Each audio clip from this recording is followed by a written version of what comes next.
Coral reefs are the rainforests of the ocean. They are so important. Unfortunately, coral reefs are dying at an alarming rate. We have probably lost about 50% of the world's coral reefs. And there's estimates out there that we're going to lose up to 90% within the next 25 years.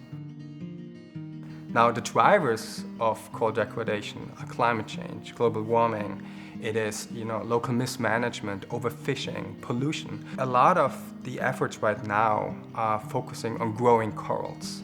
And a lot of this is very manual, very labor intensive. So that is a big bottleneck. We also need to take care of two other things. Number one, we need to enhance genetic diversity. Then number two, we need to deal with the big elephant in the room, and that is coral bleaching itself.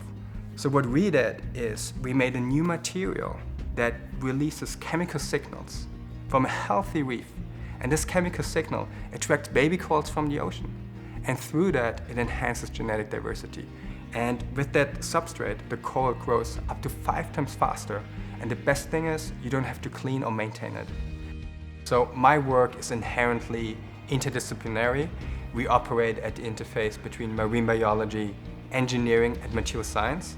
And I was able to find all the resources I needed at UCSD, which is really amazing. I believe in a future where technology and biology merge in creating the first bioengineered hybrid living systems.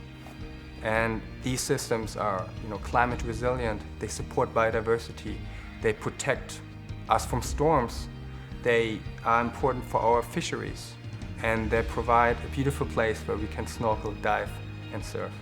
What excites me the most right now is seeing that technologies we develop in the lab at small scale are able to be scaled and have a real-world impact. I think the future for coral reefs is a challenging one, but I feel if we all work together, we can turn it around.